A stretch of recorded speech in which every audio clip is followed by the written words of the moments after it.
नमस्कार, स्वागत है LNMU नोट्स में। पिछले वीडियो में हम लोगों ने देखा था superposition of two collinear oscillation having equal frequencies. दो कोलिनियर ऑसिलेशन का सुपरपोजिशन देखा था, जिसका जो है वो दोनों का क्या था, फ्रीक्वेंसी क्या था, जो है वो इक्वल था, इक्वल फ्रीक्वेंसी था, बराबर फ्रीक्वेंसी वाले को हम लोगों ने देखा था। सुपरपोजिशन के बाद जो रिजल्टेंट होता है वो कैसा होता है, कैसा रिजल्ट जो है वो आता है, कैसा इक्वेशन होता है, हम लोगों ने देखा हुआ था। तो देखिए, इसके बाद हम लोगों ने कहा था कि अब जो हम लोग देखेंगे वो डिफरेंट फ्रीक्वेंसी वाले देखेंगे, ठीक है। तो उसमें हम लोगों ने क्या किया था, जो पहले वाला केस था उसमें हम लोगों ने जो एम्पलीट्यूड लिया था वो दोनों में क्या किया था, दोनों का एम्पलीट्यूड अलग अलग लिया था। फिलहाल हम लोग जो इसमें लेके चलेंगे वो लेके चलेंगे दोनों का एम्पलीट्यूड बराबर लेके चलेंगे। उसके बाद देखेंगे जो इक्वेशन आता है, जो रिजल्टेंट आता है वो कैसा आता है। और ये जो बीट्स है वो बीट्स क्या होता है कि जैसे जो मान लीजिए कोई साउंड हम लोगों को ऐसा सुनाई देता है कि कोई साउंड जैसे कभी आ रहा है, कभी ड्रॉप हो रहा है, फिर कभी जो है वो ज़्यादा हो रहा है, कभी ड्रॉप हो रहा है, फिर ज़्यादा हो रहा है, ड्रॉप हो रहा है, ठीक है। तो ये ऐसा जो केस होता है, ये ऐसा जो केस होता है हमारे पास वो बीट्स होता है, ठीक है। तो उसको हम लोग जो है वो देखेंगे कैसा क्या डेफिनेशन है और कब जो है वो हम लोग को बीट्स सुनने को मिलता है। तो शुरुआत करते हैं। सबसे पहले हम लोग जो है वो कंसीडर करेंगे, जैसे हम लोग जो है वो करते आ रहे हैं। Let us consider two harmonic oscillation, दो हार्मोनिक ऑसिलेशन कंसीडर कर रहे हैं, हैविंग सेम एम्पलीट्यूड, जिसका एम्पलीट्यूड सेम है, with slightly difference angular frequency, जिसका जो एंगुलर फ्रीक्वेंसी है, जो फ्रीक्वेंसी है वो स्लाइटली डिफरेंट है, मतलब हल्का सा अलग है, ठीक है। हल्का अलग है, बहुत ही हल्का जो है वो दोनों का जो फ्रीक्वेंसी है वो अलग अलग है। ओमेगा 1 और ओमेगा 2 यहाँ पे हम लोगों ने लिया है।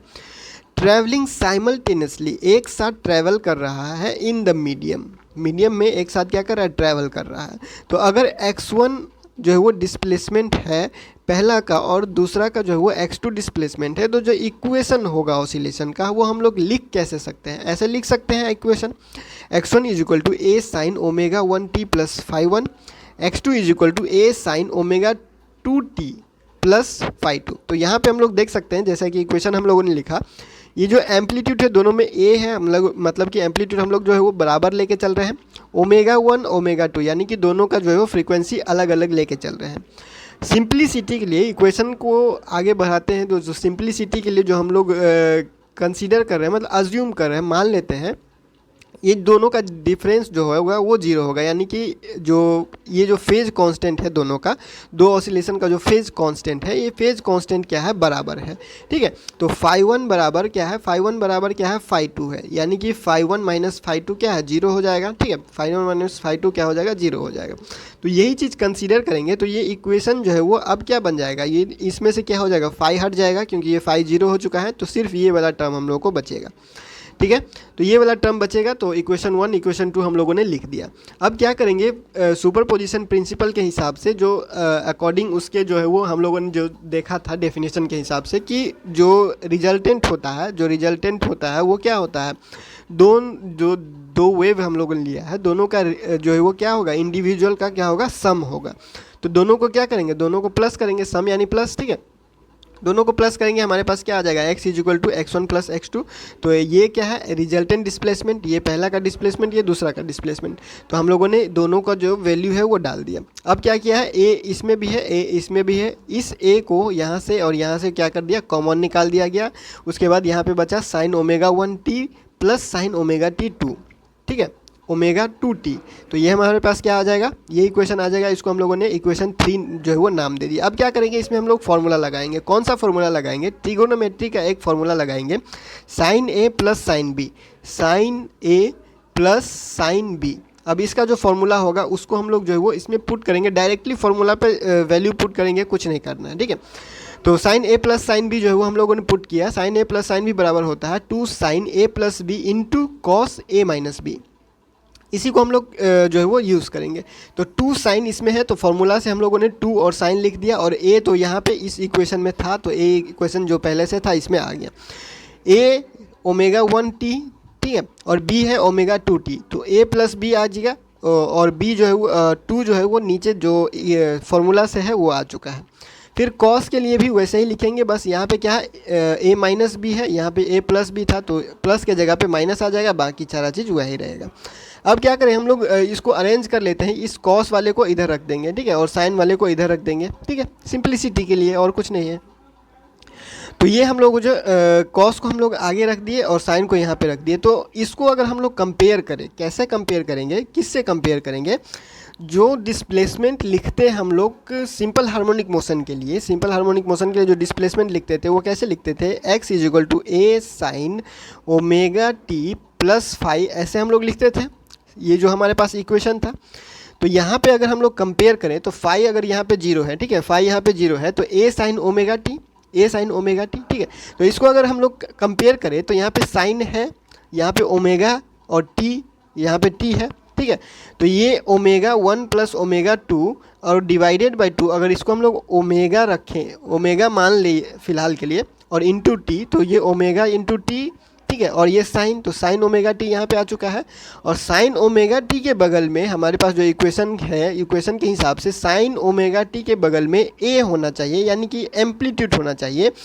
तो उसके हिसाब से ये जो पूरा टर्म है 2a कॉस के बाद, कॉस के अंदर जो ब्रैकेट में है, कॉस के बाद जो ब्रैकेट के अंदर है, इस पूरे टर्म को हम लोग क्या करेंगे, एम्पलीट्यूड के रूप में मान लेंगे। इस पूरे जो है वो जो भी यहाँ पे टर्म है उसको हम लोग क्या करेंगे, एम्पलीट्यूड के रूप में जो है वो मान लेंगे, ठीक है।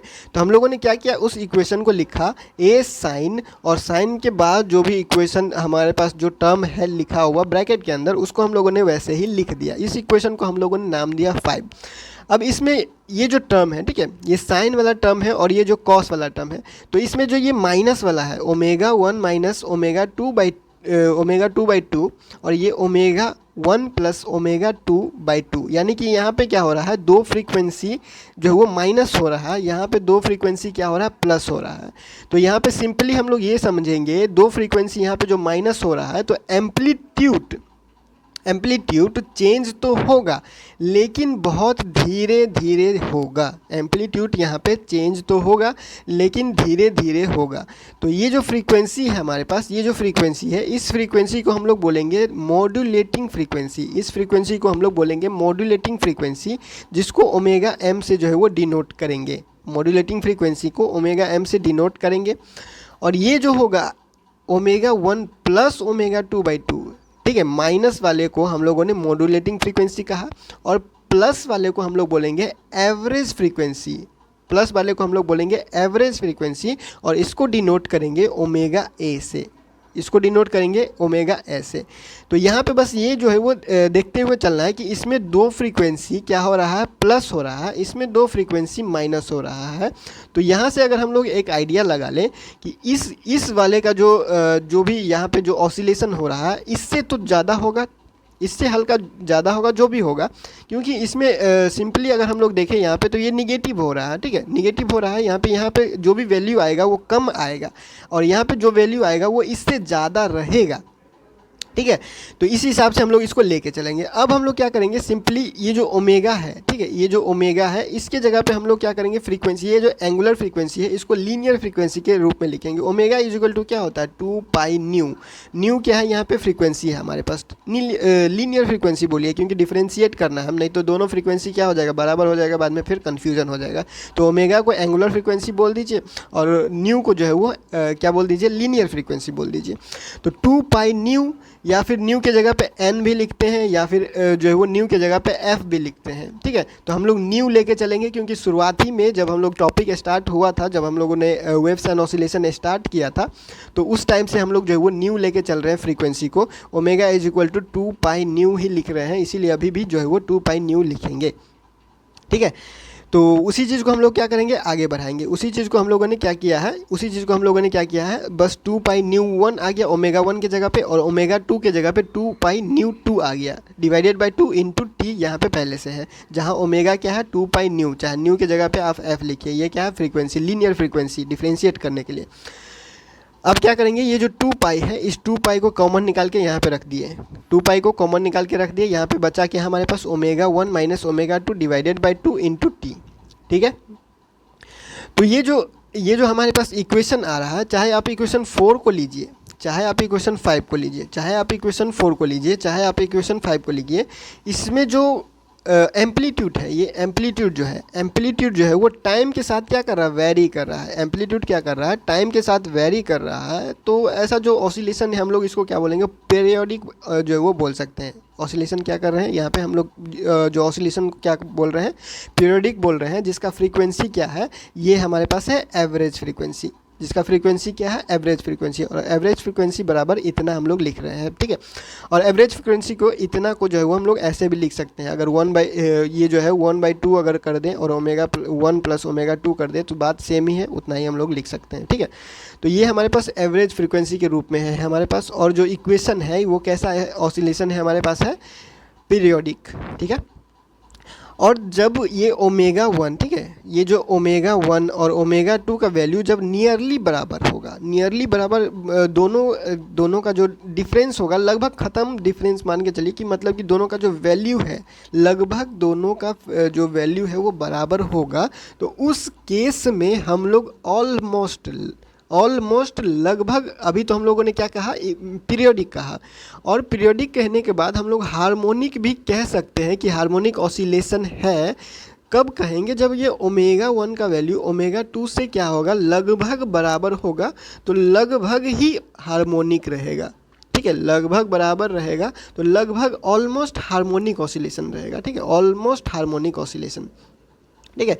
इन दैट केस इक्वेशन 5 या जो भी इक्वेशन 4 जो भी आप लेके चल रहे हैं, उस केस में वो जो रिप्रेजेंट कर रहा है वो ऑलमोस्ट हार्मोनिक ऑसिलेशन को रिप्रेजेंट कर रहा है एट एन फ्रीक्वेंसी ω यानी कि एवरेज फ्रीक्वेंसी, ठीक है। तो अगर हम लोग इस इक्वेशन का ग्राफ प्लॉट करें, चाहे इसको लेके चलिए चाहे इसको, क्योंकि ये एम्पलीट्यूड ही है यहाँ पे, ठीक है, ये एक जगह पे यही चीज़ लिखा हुआ है, तो चाहे आप इसको लेके चलिए समझने के लिए, चाहे इसको लेके चलिए। तो यहाँ पे अगर हम लोग इसका ग्राफ प्लॉट करें, तो ग्राफ अगर प्लॉट करें सिंपली, अगर हम लोग ग्राफ को देखें तो दो वेव्स या दो ऑसिलेशन जो हम लोगों ने लिया, इसको अगर हम लोग देखें ठीक से, तो देखिए ये जो हमारे पास ऐसा जो पूरा लाइन बनाया हुआ है, ठीक है, जो पूरा लाइन बनाया हुआ है, ये है पहला का मान लीजिए। और दूसरा का जो ऑसिलेशन है वो डॉटेड लाइन से बनाया हुआ है, ठीक है। डॉटेड वाला से जो बनाया हुआ है उसको हम लोगों ने क्या ले लिया है, वो दूसरे का ऑसिलेशन है, ठीक है, वो किसी दूसरे का क्या है, ऑसिलेशन है।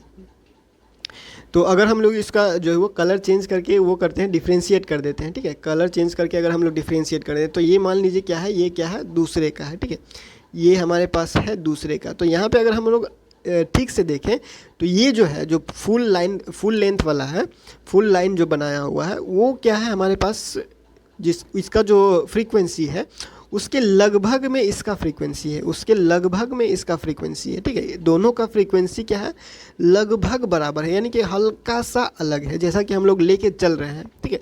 तो ऐसा जो वेव्स है जब सुपर इम्पोज करेगा या फिर जो है बोल सकते हैं ओवरलैप करेगा एक के ऊपर दूसरा, तो जो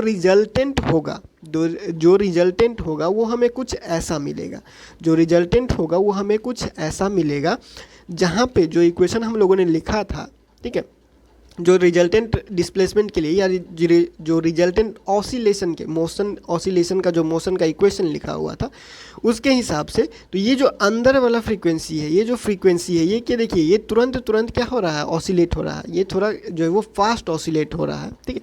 तो जिसको हम लोगों ने क्या कहा था, साइन वाला टर्म, ठीक है, साइन वाला टर्म में क्या था, वेव क्या हो रहा था, यहाँ पे जो है वो दो फ्रीक्वेंसी जो है वो ऐड हो रहा था। तो हम लोगों ने कहा था ये इससे जो कॉस वाला है उससे हल्का फास्ट ही रहेगा, तो इसका जो नंबर ऑफ ऑसिलेशन है ये ज़्यादा है कंपेयर टू द इसका जो कॉस वाला है इसका, ठीक है।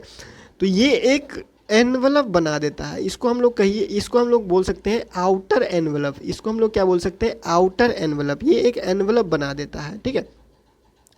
तो ये वाइब्रेट या ऑसिलेट कैसे कर रहा है, जो नंबर ऑफ वाइब्रेशन है या जो नंबर ऑफ ऑसिलेशन है वो इससे क्या है, कॉस वाले से ये इसमें क्या है, ज़्यादा है, ठीक है, ये वाला ज़्यादा है। और यहाँ पे ये जो बन रहा है ये क्या है, इसको हम लोग एनवलप भी बोल सकते हैं, ये एक एनवलप बना रहा है जो हमारे पास ये क्या है, दोनों का जो दो x1 और x2 लिए थे उन दोनों का सुपर पोजिशन के बाद जो रिजल्टेंट है वो रिजल्टेंट देखने को हमें ऐसा मिलता है। ये हो गया प्लस डायरेक्शन में, ये हो गया निगेटिव डायरेक्शन में। ये हमारे पास है x, यानी कि इधर है डिस्प्लेसमेंट, इधर क्या है डिस्प्लेसमेंट, और इधर क्या है हमारे पास है टाइम, इधर क्या है हमारे पास है टाइम, ठीक है। तो इस हिसाब से हम लोगों को क्या मिलता है, बीट्स मिलता है, इस हिसाब से हम लोगों को बीट्स मिलता है। अब बीट्स कैसे मिलता है और क्या कैसे हो रहा है उसको हम लोग जो है वो फिगर के हिसाब से देख लेते हैं। फिगर में इस फिगर को क्या है और इस फिगर को क्या जो है वो कहा गया। तो इसमें देखिए ये जो फिगर है, ये जो फिगर ए है वो शो कर रहा है दो हार्मोनिक ऑसिलेशन का, जिसका जो है वो फ्रीक्वेंसी क्या है, स्लाइटली डिफरेंट है, हल्का सा अलग है, ठीक है, जिसको हम लोगों ने ग्राफिकली ऐसे दिखा दिया है। ये जो ऑसिलेशन है वो क्या है, हार्मोनिक है, ये ऑसिलेशन हार्मोनिक है। ध्यान दीजिएगा, ये वाला जो ऑसिलेशन है वो हार्मोनिक है, लेकिन ये जो ऑसिलेशन है वो पीरियोडिक है, हार्मोनिक नहीं है, पीरियोडिक है, हार्मोनिक नहीं है। इन दोनों ऑसिलेशन का सुपरपोजिशन के बाद जो रिजल्टेंट है वो हार्मोनिक नहीं है, पीरियोडिक ज़रूर है, पीरियोडिक है, हार्मोनिक नहीं है। क्या है जो है वो जो रिजल्टेंट ऑसिलेशन है ड्यू टू सुपरपोजिशन ऑफ जो भी हमारे पास ऑसिलेशन था, oscillation is periodic but not harmonic, ठीक है। ये वाला केस के बात कर रहे हैं, ठीक है। तो ये बात हो रहा है हमारे पास एम्पलीट्यूड का। तो अब ये एम्पलीट्यूड कब ज़्यादा होगा या फिर कब मैक्सिमम होगा या फिर कब मिनिमम होगा। तो एम्पलीट्यूड ज़्यादा कम जब होगा या फिर जब कब ज़्यादा हो रहा है कब कम हो रहा है, उस हिसाब से हम लोग जो है वो बीट्स देखेंगे, बीट्स कब मिलता है हम लोगों को।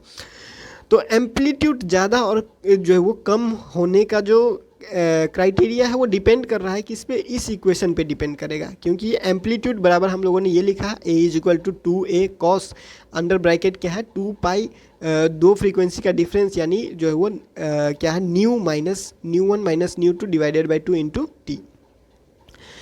अब क्या है, ये जो डिफरेंस है, सॉरी ये जो कॉस का वैल्यू है, यहाँ पे जो कॉस का वैल्यू है ये इस पे डिपेंड करेगा जो एम्पलीट्यूड है वो मैक्सिमम होगा, एम्पलीट्यूड जो है वो मैक्सिमम होगा या मिनिमम होगा, वो इस वैल्यू पे डिपेंड करेगा, कॉस जो है वो कितना होता है। तो कॉस पॉजिटिव या फिर निगेटिव 1 होगा, प्लस माइनस 1 होगा तो वो मैक्सिमम के केस में जाएगा, और कॉस 0 होगा तो वो मिनिमम वाला केस में जाएगा। तो हम लोग पहले देखेंगे प्लस माइनस 1, जब कॉस का वैल्यू प्लस माइनस 1 होगा। और कॉस का वैल्यू प्लस माइनस 1 कब होता है, जब हम कॉस का वैल्यू रखेंगे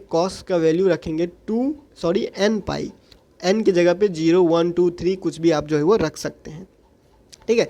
तो कॉस और इस एंगल के, कॉस के ब्रैकेट में, कॉस के आगे जो ब्रैकेट है वो हो गया इसका एंगल।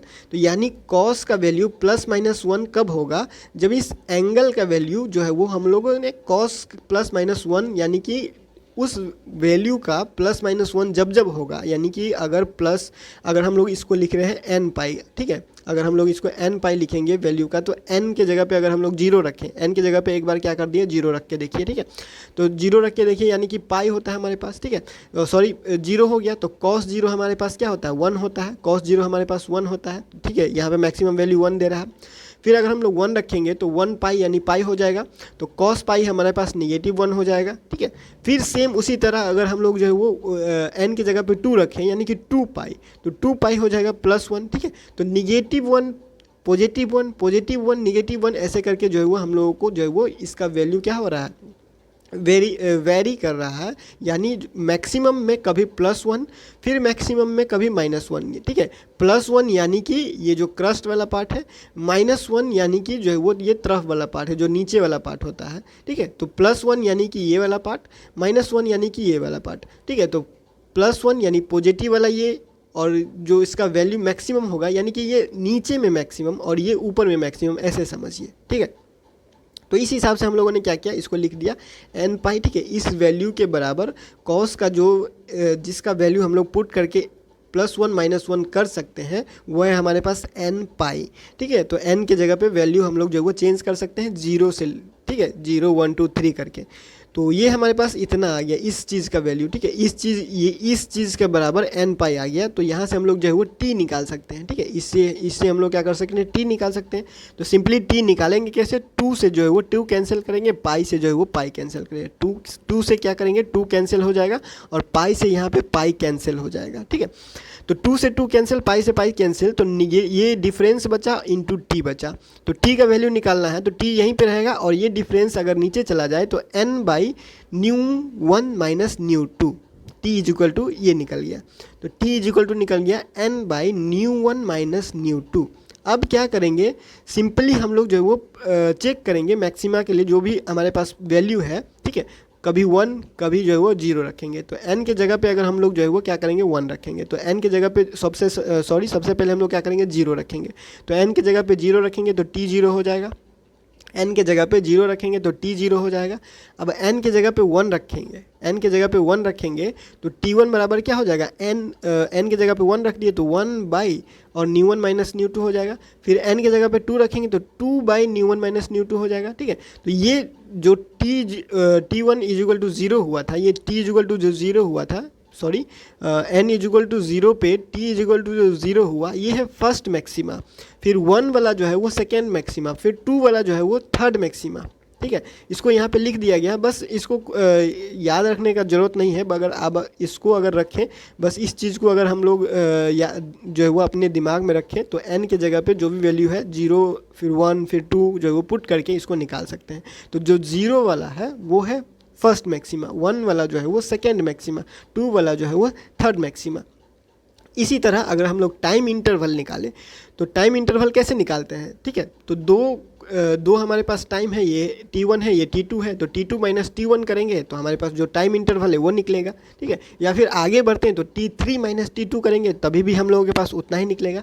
तो जो टाइम इंटरवल है, hence the time interval between 2 consecutive या सक्सेसिव मैक्सिमा इज़ क्या है, हमारे पास t मैक्सिमा जो होगा ये हमारे पास है 1 by nu 1 minus nu 2, 1 by nu 1 minus nu 2 है हमारे पास टाइम इंटरवल बिटवीन 2 कंजिक्यूटिव या सक्सेसिव मैक्सिमा। अब ये टाइम इंटरवल तो निकल गया हमारे पास, फिर फ्रीक्वेंसी का क्या करेंगे, तो टाइम इंटरवल का उल्टा यानी रेसिप्रोकल होता है फ्रीक्वेंसी, तो इसको उल्टा कर देंगे तो फ्रीक्वेंसी मिल जाएगा। तो फ्रीक्वेंसी ऑफ मैक्सिमा ये हो चुका है, टाइम इंटरवल ऑफ मैक्सिमा ये, फ्रीक्वेंसी ऑफ मैक्सिमा ये। सिमिलरली मिनिमा के लिए बात करेंगे तो यहाँ पे हम लोगों ने क्या किया था, इसको हम लोगों ने क्या किया था, कॉस यहाँ पे प्लस माइनस 1 लेके चल रहे थे मैक्सिमा के लिए। अब क्या करेंगे, कॉस 0 लेके चलेंगे। तो कॉस 0 के लिए यहाँ पे हम लोगों ने यहाँ पे मैक्सिमा के लिए n पाई जो है वो लेके चल रहे हैं, और जो मिनिमा होगा, मिनिमा के लिए हम लोग जो है वो लेके चलेंगे हमारे पास 2n प्लस 1/2 ऐसे करके जो है आप लेके चल सकते हैं। उसके बाद π/2, सॉरी 2n प्लस 1, ठीक है, 2n प्लस 1 इंटू π/2, ठीक है। ये फॉर्मूला के हिसाब से जो आप चल सकते हैं और n का वैल्यू हम लोग ऐसे ही चेंज करेंगे, 0 1 2 3 करके चेंज करेंगे। तो जो हमारे पास आएगा तो हम लोग जो देखेंगे कि कॉस का वैल्यू जो होगा, कॉस का जो एंगल जो है वो चेंज हो रहा है। कैसे वो चेंज हो रहा है, जो ऑड नंबर है उसके हिसाब से, ऑड नंबर के हिसाब से, कहने का मतलब 1 3 5 ऐसे जो है वो चेंज हो रहा है। तो n के जगह पे हम लोग 0 1 2 3 पुट करेंगे और जो आएगा हमारे पास वो लिखते चलेंगे। तो इसी हिसाब से हम लोगों ने क्या किया है, सिमिलरली उसी तरह कॉस और इस ब्रैकेट के अंदर जो एंगल है वो क्या होना चाहिए, कॉस का वैल्यू कब बराबर होगा, तो उसके लिए हम लोगों ने लिखा 2n प्लस 1 π/2। n के जगह पे जो है वो 0 1 2 3 चेंज करते रहेंगे।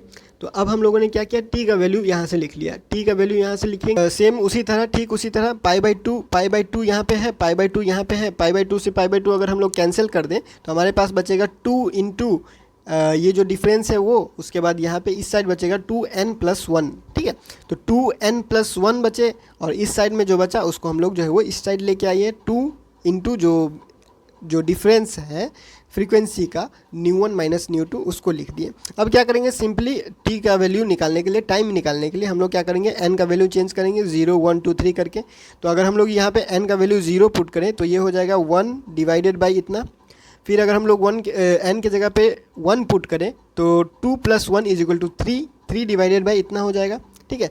तो उसी तरह क्या होगा, वो एक बार 1 फिर 3 फिर 5 ऐसे करके ऑड नंबर में चलेगा, ऑड नंबर में चलेगा। तो डिफरेंस निकालना हो तो इन दोनों के बीच का अगर टाइम इंटरवल निकालना हो, यानी कि एक मैक्सिमा से दूसरे मैक्सिमा, सॉरी मिनिमा का बात कर रहे हैं, तो एक मिनिमा से दूसरे मिनिमा के देखने में जो बीच का जो समय है, जो समय लगेगा, वो समय लगेगा टाइम इंटरवल, और उस टाइम इंटरवल को निकालेंगे हम जो ये वाला जो मैक्सिमा है, सॉरी मिनिमा जो है, ये हमारे पास जो टी है, इस टी से इस टी को माइनस करेंगे, ठीक है। इस टी से इस टी को माइनस कीजिए, या फिर आप इससे इसको माइनस कीजिए, उतना ही आता है, ठीक है। तो उसी चीज़ को हम लोगों ने क्या कर दिया, टाइम इंटरवल निकाला, ठीक है। मिनिमम, दो कंजिकेटिव मिनिमम यानी दो सक्सेसिव मिनिमम के बीच में जो टाइम इंटरवल है, उस टाइम इंटरवल को हम लोगों ने इतना निकाला। और सेम उसी तरह टाइम इंटरवल का उल्टा होता है फ्रीक्वेंसी, तो फ्रीक्वेंसी भी हम लोगों ने लिख दिया। अगर हम लोग यहाँ दोनों में मैक्सिमा और मिनिमा जो फ्रीक्वेंसी देखें, तो यहाँ पे फ्रीक्वेंसी है ν1 माइनस ν2, यहाँ पे भी फ्रीक्वेंसी है ν1 माइनस ν2। तो यहाँ से हम लोग ये बोल सकते हैं कि जो मैक्सिमा है और जो मिनिमा है, दोनों का जो फ्रीक्वेंसी है वो फ्रीक्वेंसी रह रहा है सेम, ठीक है। तो this shows that the frequency of minima is same that of maxima. किसी भी दो मैक्सिमा के बीच में, किसी भी दो मैक्सिमा के बीच में एक मिनिमा होगा, किसी भी दो मैक्सिमा के बीच में एक मिनिमा होगा, ठीक है, सिंपल। अब हम लोग जो है वो बीट्स के बारे में बात करेंगे।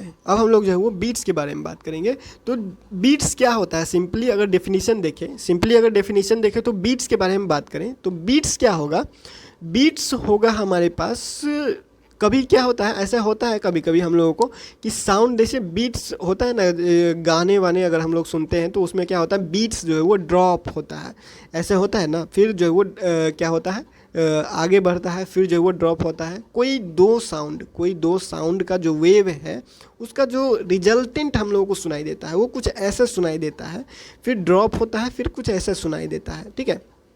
तो ये हमारे पास होता है बीट, जो इंक्रीजिंग, कभी साउंड का कम होना, कभी ज़्यादा होना, कभी कम होना, फिर ज़्यादा होना, फिर कम होना, फिर ज़्यादा होना, ये चीज़ बीट्स कहलाता है। ये चीज़ क्या कहलाता है, बीट कहलाता है, ठीक है।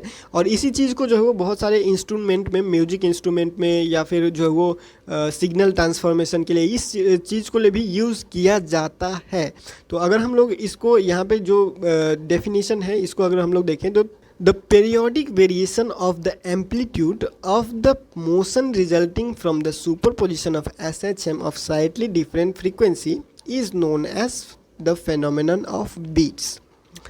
कहना क्या चाह रहा है कि जो दो हम लोगों ने ऑसिलेशन लिया है, दो सुपर पोजिशन, फिर वो दोनों क्या कर रहा है, सुपर इम्पोज कर रहा है, और सुपर इम्पोज करने के बाद जो रिजल्टिंग इक्वेशन हम लोगों को मिलता है, उसका जो एम्पलीट्यूड का पीरियोडिक वेरिएशन है वो है हमारे पास बीट्स। इसका सिंपल सा डेफिनेशन है, वो हम लोग आगे देखेंगे। सिंपल सा साउंड के हिसाब से जो डेफिनेशन है वो हम लोग देखेंगे। अगर इसमें देखें साउंड में, ठीक है, तो देखिए जैसे कि हम लोगों ने कहा था, ये क्या है हमारे पास, ये हम लोगों ने क्या, ये जो जल्दी जो वाइब्रेट हो रहा है, मतलब कि जो नंबर ऑफ वाइब्रेशन जिसमें ज़्यादा है, नंबर ऑफ ऑसिलेशन जहाँ ज़्यादा है, ठीक है, वो उसको हम लोगों ने क्या कहा था, साइन वाला टर्म से जो है वो दिखा रहे थे, ठीक है। और इसको हम लोगों ने क्या कहा था, कॉस वाले टर्म से दिखा रहे थे, ठीक है। तो यहाँ पे जो साउंड होगा वो ज़्यादा सुनाई देगा, जो लाउड होगा यहाँ पे साउंड, और ये साउंड यहाँ पे क्या होगा, एकदम से क्या होगा, साइलेंस हो जाएगा, फिर ज़्यादा साउंड होगा, फिर साइलेंस हो जाएगा। और ऐसे आप जो है वो इस वेव को आगे भी बढ़ा सकते हैं। जैसे कि यहाँ पर है, ये क्या हुआ, ड्रॉप हुआ, फिर जो है वो नीचे, फिर जो है हम लोगों को क्या हुआ, ये मैक्सिमम क्या हो गया, माइनस की तरफ, निगेटिव की तरफ, ये मैक्सिमम हो गया हमारे पास पॉजिटिव की तरफ, फिर यहाँ पे ड्रॉप हुआ, साइलेंस, फिर हमारे पास साउंड हुआ। तो ये साउंड वाला पार्ट, ये साइलेंस वाला पार्ट, यही कम ज़्यादा साउंड का जो हो रहा है, यही है बीट्स। अब ये बीट्स का टाइम पीरियड और फ्रीक्वेंसी क्या है, तो the time period between two successive beat, एक बीट से दूसरे बीट के होने के बीच में जो समय लगेगा, जो टाइम इंटरवल है, इज़ द बीट पीरियड, उसको हम लोग बोलते हैं बीट पीरियड। और उस बीट पीरियड को हम लोग देते हैं 1/, जो डिफरेंस है सेम उसी तरह जैसे हम लोगों ने कंस्ट्रक्टिव मैक्सिमा के दो सक्सेसिव जो मैक्सिमा होगा उसका जो टाइम इंटरवल है सेम उसी का टाइम इंटरवल आप इसको जो है वो देख सकते हैं, वैसा ही टाइम इंटरवल है। अब फ्रीक्वेंसी की बात करें तो टाइम इंटरवल ये आ चुका है, तो फ्रीक्वेंसी क्या होगा, इसका उल्टा, इसको उल्टा कर देंगे फ्रीक्वेंसी, या फिर इसको आप लोग बोल सकते हैं नंबर ऑफ बीट्स पर सेकेंड। नंबर ऑफ बीट्स पर सेकेंड कैसे दिया जाता है, ν1 माइनस ν2, ये नंबर ऑफ बीट्स पर सेकेंड हो गया, ठीक है। तो बीट फ्रीक्वेंसी है हमारे पास, या फिर बीट फ्रीक्वेंसी कहिए या फिर नंबर ऑफ बीट्स पर सेकेंड, क्योंकि टाइम का यूनिट सेकेंड में लेके चल रहे हैं तब जो है वो सेकेंड का बात हो रहा है। अगर आप टाइम का यूनिट कुछ अलग लेके चलिएगा तो number of beats per unit time के हिसाब से जो है वो चेंज होगा, ठीक है। तो बीट्स अब हम लोगों को सुनाई कब देता है, बीट्स हम लोगों को सुनाई कब देता है, जब बीट्स सुनाई कब देता है, जब जो ये जो डिफरेंस है, ये जो डिफरेंस है, ये डिफरेंस अगर 10 हर्ट्ज से, 10 हर्ट्ज से HERZ फ्रीक्वेंसी का यूनिट हर्ट्ज, तो 10 हर्ट्ज से या 10 हर्ट्ज के बराबर, ठीक है, या फिर इसके बराबर या फिर इससे कम होगा, इन दोनों का डिफरेंस, जो दो फ्रीक्वेंसी है इन दोनों फ्रीक्वेंसी का डिफरेंस अगर 10 हर्ट्ज से बराबर, 10 हर्ट्ज के बराबर या उससे कम होगा तो हम लोगों को ये बीट्स सुनाई देगा। और इससे ज़्यादा हो गया, 10 हर्ट्ज से ज़्यादा हो गया तो बीट्स हम लोग को सुनाई नहीं देगा, ठीक है। तो जो दो साउंड क्या होता है आपस में सुपर इम्पोज करता है, तो बीट्स जो सुनाई देता है वो कब हम लोगों को सुनाई देता है, जब उसका जो डिफरेंस होता है, जो दो फ्रीक्वेंसी है, दोनों का जो फ्रीक्वेंसी है वो फ्रीक्वेंसी जो है वो 10 हर्ट्ज से 10 हर्ट्ज के बराबर या उससे कम होता है तो हम लोग को बीट्स सुनाई देता है। और जब ज़्यादा हो जाता है 10 हर्ट्ज से तो हम लोगों को क्या होता है, बीट्स सुनाई नहीं देता है। अब एप्लीकेशन ऑफ बीट्स के बारे में बात करें तो एप्लीकेशन ऑफ बीट्स में एप्लीकेशन ऑफ बीट्स का जो एप्लीकेशन है वो बहुत ज़्यादा एप्लीकेशन है, देखा जाता है, जो हम लोगों को बाद में भी देखेंगे। और जो हम लोगों ने एक पहले भी हम लोगों ने पढ़ लिया है, पहले कपल्ड ऑसिलेटर जो पढ़ा है उस चीज़ में भी हम लोगों ने ये सुपर पोजिशन, ये सारा चीज़ के बारे में बात किया हुआ था, ठीक है। तो आप इसको जो है वो पॉइंट बना के लिखिएगा, एक पॉइंट, दूसरा पॉइंट, फिर तीसरा पॉइंट, ठीक है, इस हिसाब से जो है वो पॉइंट बना के लिखिएगा। बुक में भी साफ साफ यही चीज़ लिखा हुआ है, बुक से ही लिखा हुआ है और कहीं से नहीं लिखा है।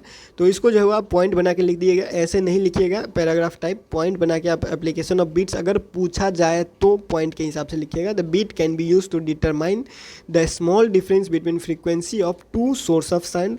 दो साउंड का दो सोर्स है, कहीं से जो है वो दो तरह का साउंड आ रहा है, कहीं से दो तरह का साउंड आ रहा है, तो उसका जो बीच का डिफरेंस होगा उसको हम लोग क्या कर सकते हैं, डिटरमाइन कर सकते हैं, पता कर सकते हैं, ऐसा जो है वो यूज़ आता है। फिर musician often make use of beats in tuning their instrument. जैसे आप लोगों ने गिटार ट्यून करते हुए देखा होगा कि गिटार जो है वो ट्यून होता है तो हमारे पास जो यहाँ पे स्ट्रिंग लगा होता है, ठीक है, ये जो स्ट्रिंग लगा होता है, इस स्ट्रिंग को यहाँ पे और यहाँ पे क्या होता है, कुछ नोट्स होता है, वो सारा चीज़ हम लोग देखेंगे, नोट्स क्या होता है, एंटी नोट्स क्या होता है, वो सब आएगा, एक्सप्लेन होगा। यहाँ से क्या करता है, गिटार को ट्यून करता है, ठीक है, गिटार को क्या करता है, ट्यून करता है। तो ये सारा चीज़ में भी क्या होता है, बीट्स वाला जो है वो कॉन्सेप्ट यूज़ हो रहा होता है। उसके बाद अगर बात करें सिग्नल वाले में तो phenomenon of beats is also use to transmit a signal from one place to another. एक प्लेस से दूसरे, मतलब बहुत सारे जो क्या होता है, बहुत सारा वेव्स जो है वो सुपर इम्पोज कर रहा होता है, तो उसको रिजॉल्व करके हमारे पास जो है वो क्या होता है, एक प्लेस से दूसरे प्लेस में सिग्नल ट्रांसमिट किया जाता है। उस सारे चीज़ में जो है वो ये बीट्स का जो है वो बीट्स का कॉन्सेप्ट जो है वो यूज़ किया जाता है, ठीक है। और बीट्स का सिंपल सा डेफिनेशन यहाँ पे लिख दिया गया है, ठीक है, सिंपल सा डेफिनेशन ये लिखा गया है कि when two waves of nearly same frequency and having a constant initial phase difference, ठीक है, दो नियरली सेम मतलब लगभग बराबर नहीं, लगभग बराबर फ्रीक्वेंसी का दो वेव्स और जो इनिशियल फेज डिफरेंस है वो कांस्टेंट है, प्रोपेगेट कर रहा है साइमल्टेनियसली एक साथ along the same straight line, ठीक है, किसी एक सेम स्ट्रेट लाइन कहने का मतलब यहाँ पे जो हम लोग को लीनियर बोल रहे हैं बार बार, उसी चीज़ को ये बोल रहा है, ठीक है। And in the same direction, same वही चीज़ कॉलिनियर के बारे में जो बात किया जा रहा है, बस अगर इसको आप डायरेक्ट यहाँ पे साइमल्टेनियसली कॉलिनियर भी, collinear simple harmonic, collinear harmonic oscillation भी बोलेंगे तो वही चीज़ है ये, ठीक है, वही चीज़ कह रहा है। दे सुपर इम्पोज, ठीक है, they super impose and the intensity of sound at a point, दोनों क्या करेगा, मिलेगा, दोनों मिलेगा, ठीक है, बस सुपर इम्पोज के मतलब ये समझ लीजिए, दोनों मिलेगा। And the intensity of sound, sound का जो इंटेंसिटी होगा एट ए पॉइंट, किसी एक पॉइंट पे, इंक्रीज एंड डिक्रीजेज अल्टरनेटिवली, एक जो है वो एक पॉइंट पे कभी क्या होगा, साउंड का इंटेंसिटी ज़्यादा होगा, कभी कम होगा, कभी ज़्यादा होगा, कभी कम होगा, अल्टरनेटिवली, एक के बाद एक। This phenomena of increasing and decreasing of sound, ये जो फेनोमेना है इंक्रीजिंग और डिक्रीजिंग साउंड का जो कम ज़्यादा हो रहा है उसको बोलेंगे बीट्स, उसको बोलेंगे बीट्स। धीरे धीरे आगे और अच्छे से क्लियर होगा, ठीक है, कुछ एग्जाम्पल आएगा बीच में तो हम लोग जो है वो अच्छे से एक्सप्लेन करेंगे इसके बारे में। फ़िलहाल हम लोगों ने नोट्स के हिसाब से जो रेडी कर लिया है ताकि एग्ज़ाम में आपको हेल्प हो सके। ऑसिलेशन हैविंग डिफरेंट फ्रीक्वेंसी या फिर बीट्स का जो कॉन्सेप्ट है इसके हिसाब से, ठीक है। तो हम लोगों ने दो कैटेगरी कर लिया है, superposition of two collinear oscillation में हम लोग जो है वो कर चुके हैं, डिफरेंट फ्रीक्वेंसी और इक्वल फ्रीक्वेंसी वाले क्लियर हो चुका है, ठीक है। तो फिलहाल इस वीडियो में इतना ही, मिलते हैं अगले वीडियो में अगले अपडेट के साथ LNMU नोट्स के यूट्यूब चैनल पे।